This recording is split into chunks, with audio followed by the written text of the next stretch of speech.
Shalom, bertemu kembali dalam Sharing of the Moon di bulan Oktober. Saya, Hermana Kasele, adalah dosen di Prodi D4 Perancangan Bangunan Gedung Politeknik Negeri Ujung Pandang. Di awal sharing kita, mari sebelumnya kita berdoa. Mari berdoa. Kami mengucap syukur kepada Tuhan karena Allah yang begitu baik, yang sangat mengasihi kami.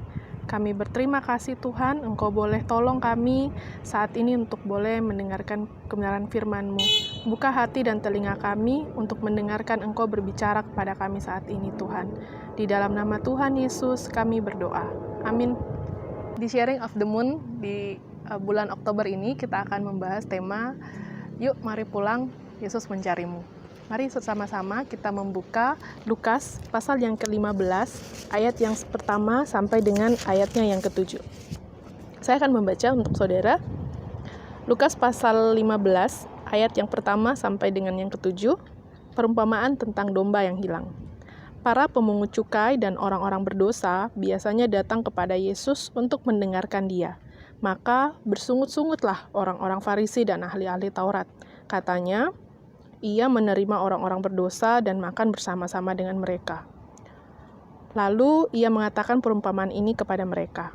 Siapakah di antara kamu yang mempunyai 100 ekor domba, yang jikalau ia kehilangan seekor di antaranya, tidak meninggalkan yang 99 ekor di padang gurun, dan pergi mencari yang sesat itu, sampai ia menemukannya. Dan kalau ia telah menemukannya, ia meletakkannya di atas bahunya dengan gembira, dan setibanya ia di rumah, ia memanggil sahabat-sahabatnya dan tetangga-tetangganya, serta berkata kepada mereka, "Bersukacitalah bersama-sama dengan aku, sebab dombaku yang hilang itu telah kutemukan. Dan aku berkata kepadamu, demikian juga akan ada sukacita di surga, karena satu orang berdosa yang bertobat, lebih daripada sukacita karena 99 orang benar yang tidak memerlukan pertobatan." Demikian jauh pemberitaan firman Tuhan, terpujilah Kristus. Saudara-saudara yang terkasih, di dalam bagian perikop kebenaran firman Tuhan yang kita baca, kita menemukan ada dua tokoh besar yang diceritakan, yaitu tentang orang Farisi dan ahli Taurat, serta orang berdosa. Di bagian tersebut, di ayat pertama dikatakan bahwa ada orang Farisi dan ahli Taurat dan orang berdosa yang suka datang untuk mendengarkan cerita tentang Tuhan Yesus. Di bagian ini, Tuhan Yesus tengah menceritakan cerita tentang gembala yang mencari seekor dombanya yang hilang. Dan di dalam perikop ini kita melihat bahwa ada orang Farisi dan ahli Taurat yang tahu tentang kebenaran, tetapi mereka bersikap menolak orang lain yang bagi mereka sangat berdosa. Buat mereka tidak mau orang berdosa tersebut mendengarkan firman Tuhan. Kita bisa baca itu di ayat yang kedua, mereka bersungut-sungut. Sementara di bagian lain ada orang berdosa, yaitu para pemungut cukai dan orang-orang berdosa lainnya yang datang kepada Yesus. Di dalam bagian firman Tuhan yang lain dikatakan mereka adalah the sinner. Mereka adalah orang-orang kafir, orang-orang non-Yahudi, perempuan sundal, yang bagi sebagian orang Farisi, mereka adalah orang-orang yang tidak layak untuk menerima keselamatan itu. Nah, mari kita melihat bagaimana Tuhan menegur orang-orang Farisi tersebut. Bagaimana mereka menegur orang-orang yang tidak mengenal Tuhan perlu keselamatan. Di bagian ayatnya yang keempat, kita melihat bagaimana cara Tuhan menyelamatkan orang berdosa. Di situ dikatakan ia mencari, bahkan sampai menemukan. Di situ ada kata kerja, mencari dan menemukan. Tuhan secara aktif mencari dan menemukan orang-orang yang sesat itu. Dia tidak tinggal diam. Bahkan kalau kita membaca Yohanes pasal 3 ayat 16-17, dikatakan bahwa ia rela memberikan anaknya yang tunggal untuk menjadi tebusan bagi semua dosa orang-orang yang bersalah, orang-orang yang sudah menghilang itu. Ia rela meninggalkan domba-dombanya yang 99 ekor untuk mencari satu domba yang hilang. Dan ketika ia menemukannya, ia begitu bersukacita dan ia membawa pulang domba tersebut dan merayakan sukacita itu bersama orang-orang yang ada bersama-sama dengannya. Nah, mari kita melihat domba dalam hal ini. Kita melihat filosofi domba. Domba adalah seekor binatang yang paling lemah. Dia butuh dituntun, dan beberapa perikop yang saya baca bahwa domba itu adalah binatang yang paling bodoh. Kenapa paling bodoh? Karena dia hanya bisa melihat tongkat dari si penggembala, kemana dia pergi, disitulah dia lihat kemana dia pergi. Dan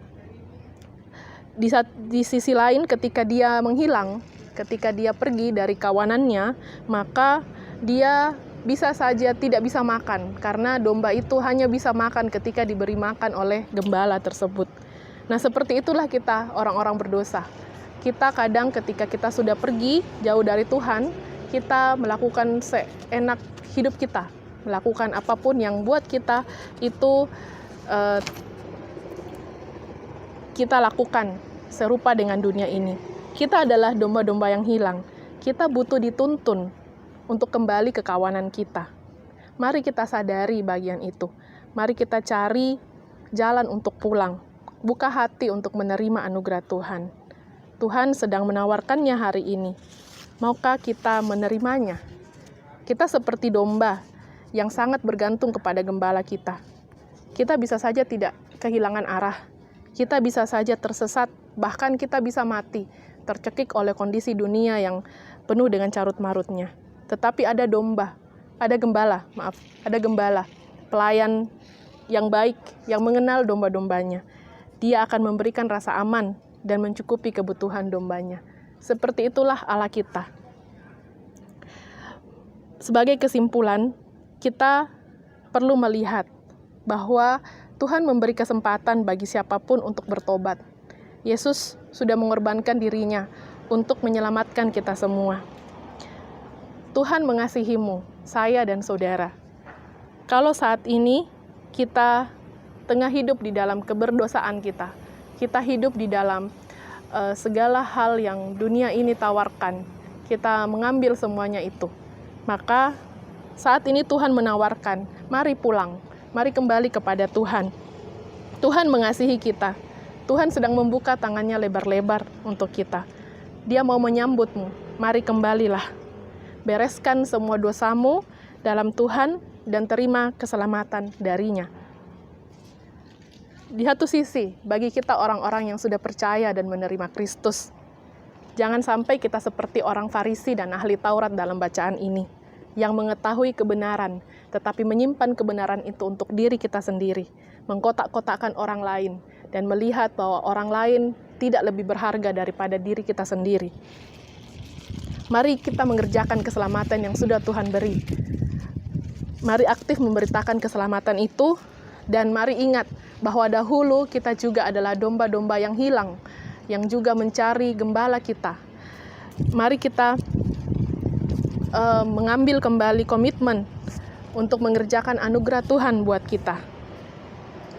Yang terakhir, Tuhan terus bekerja sampai hari ini untuk mencari setiap domba-dombanya yang hilang, untuk mencari orang-orang yang tersesat. Buat kamu yang saat ini tengah merasa hidupmu begitu hampa, kamu kehilangan arah, dan kamu jauh dari Tuhan, hidup dalam jerat dosa, mari pulang. Tuhan memanggilmu, Tuhan mengasihimu, dan ingatlah bahwa ada satu sukacita yang besar di surga ketika ada satu orang yang diselamatkan. Demikian jauh kebenaran firman Tuhan, terpujilah Kristus. Amin. Mari kita berdoa. Kami bersyukur Tuhan untuk firman-Mu di hari ini yang boleh mengingatkan kami bahwa anugerah yang datangnya dari Tuhan itu adalah pekerjaan Tuhan, bukan karena apa yang kami lakukan Tuhan, tapi Engkau sendiri yang berkehendak sehingga kami boleh memperoleh keselamatan itu. Kami berdoa kiranya Tuhan tolong supaya hati kami dibukakan agar kami boleh kembali kepada Tuhan, kami boleh sungguh-sungguh menjadi anak-anak Tuhan yang mengandalkan Tuhan. Bahkan kami yang sudah menerima keselamatan itu, tidak menggenggam keselamatan itu, tapi mau membaginya kepada orang-orang di sekitar kami.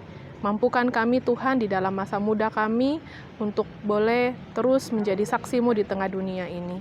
Terima kasih Tuhan untuk kebenaran firman-Mu. Di dalam nama Tuhan Yesus kami berdoa. Amin. Demikianlah Sharing of the Moon di bulan Oktober. Sampai ketemu di Sharing of the Moon di bulan berikutnya. Bye-bye. Shalom.